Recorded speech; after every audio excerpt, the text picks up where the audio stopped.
Hey, what's up? Real quick, y'all. Intro to an intro. I just want to let you know that the very best training that I've ever made for DIYers on how to take care of their lawn, it's called Yard Care Bootcamp. It is on sale right now for a limited time, 70% off the regular price. Use code GOGREEN at checkout, 70% off. It's complete video, audio training like a podcast, as well as we have written training. You get a full lawn plan in there, and then it also has a forum at the end where you can ask questions about your specific lawn to me and my staff. So check that out, yardcarebootcamp.com, on sale for limited time, 70% off. Use code GOGREEN at checkout. Let's get into the video.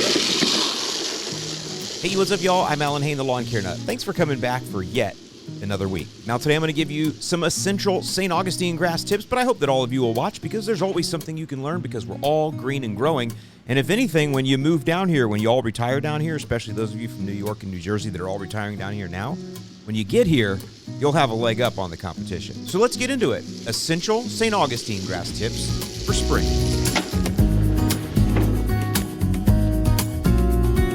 All right, so you guys know me. I like to set a baseline before I go out and giving you tips. And the baseline we're going to set today is based on the growth habit of St. Augustine grass. Before you go and implement anything that I'm going to tell you, it's best if you understand how your grass grows, because when you understand how it grows, then you might understand why I'm so adamant about some of the things that I am. So unlike your northern grass types that all grow in small bunches and work together, St. Augustine grass is a little different. It's much more aggressive and it spreads far and wide, and it does that by sending out runners that are called stolons. As you see, I can pull one up here from my lawn, and this stolon is several feet long. Now, along the length of the stolon, you'll see that there are what are called nodes. Each one of these nodes does two things. The first thing it does is push down roots, and the second thing it does is push up grass blades. Now, you can imagine in a lawn like this, there are thousands of these runners, some several feet long, some only a few inches long, but they are all commingled together, creating these nodes that are sending up all of these grass blades and pushing down roots, and that is how you have a St. Augustine grass lawn. Parkour! So just look at how long this is. That's a lot of piping for nutrients and water and stuff to get pumped through, isn't it? Think of it like your heart pumping blood. It's the tips of your fingers that typically are going to turn cold first, right? Because they're furthest away from the source. And that can happen with these too, because I can tell you that while grass does have a big heart, it's not as big as yours, bro. So when we get into the first tip here, and I tell you that the most important thing you can do for your St. Augustine grass is water it correctly, I want you to think about the amount of water, the amount of hydration that is required to keep those stolons functioning properly.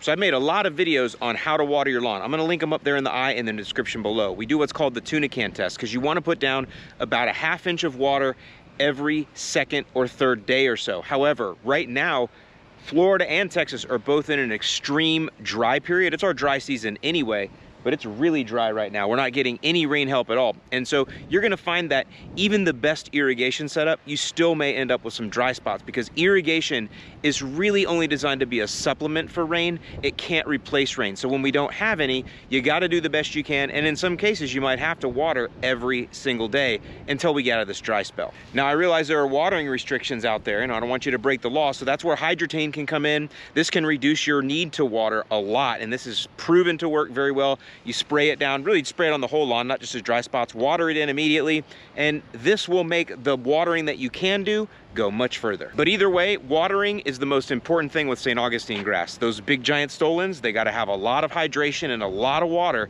to keep everything moving healthy.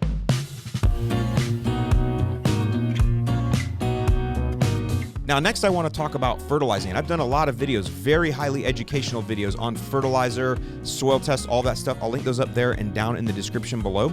But what I want to talk about when it comes to St. Augustine grass is remember once again how long those stolons are. That's a lot of meat. And in order to keep the meat fueled, you need to be giving that lawn fertilizer. For some reason, people want to go with this low nitrogen, low fertilizer, low input type program, and that's fine if you don't want to have a high-performing St. Augustine grass lawn. If you want a normal one that looks like these right here, then you don't need to use a lot of fertilizer. These are all on programs by professional companies that don't throw down hard. They throw the minimum that they have to in order to stay in compliance and keep the lawn looking okay. And by the way, there's nothing wrong with that, but I like my lawn to be high-performing. I like mine to dominate. I like it to be super dark green all the time, and therefore I apply 3/4 pound of nitrogen every 4 to 5 weeks. Of course, I'm using Flagship for that. I'll give you a link below. It'll turn your St. Augustine grass super dark green.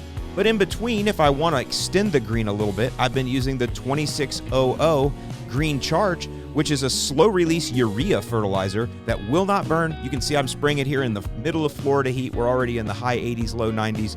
No problems there. I'm using that Green Charge in between my Flagship applications for a double pop of green, and I can tell you, it's an easy and quick way to dominate. And we also have quarts on sale right now. Buy 3, get 1 free. As well as the Flagship not only comes in 45-pound bags now, but we've got conveniently sized 18-pound bags that cover 6,000 square feet.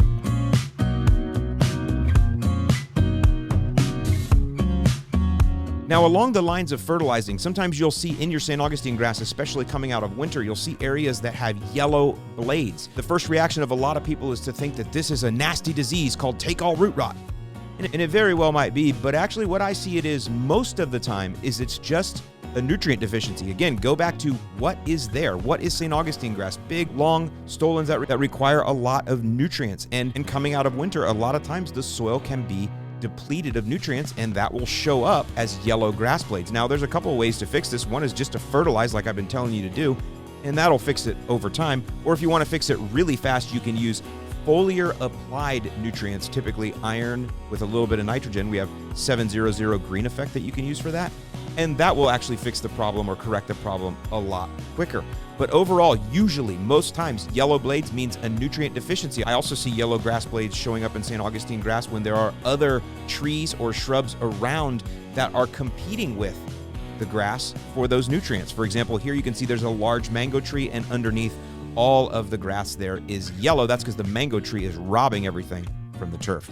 So again, it's not always take-all root rot. It's not always some nasty disease. There's not always a need for a chemical. However, if you do think that maybe this is take-all root rot, before you do anything, I recommend you reach out to your local county extension office and send them some pictures. They're going to ask you for pictures of the root zone. They're going to ask you for pictures of the crown.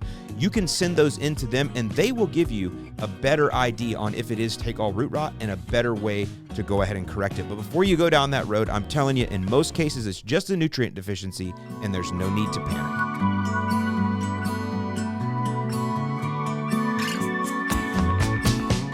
All right, now the next one has to do with disease in the lawn. Yes, we have called it St. Fungustine.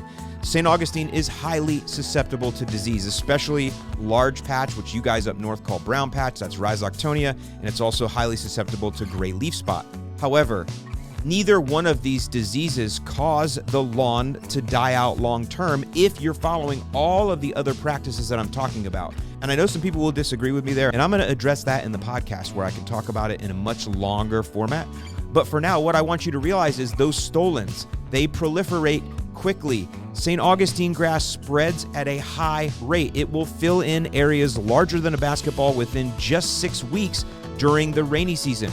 So if you have areas that get damaged out by disease, just let the grass do what it does and regenerate itself or regrow. The mistake that people make, though, is they get disease in the lawn and they stop everything else. No more feeding, no more this, no more that, no more water because water's bad, and all these things. And then they have an overall weak lawn that is also diseased, and it doesn't have any way to naturally recover. I've seen this time and time again, and I see as many or more lawns than pretty much anybody on the internet. Like I said, I'll cover this in the podcast in much greater detail.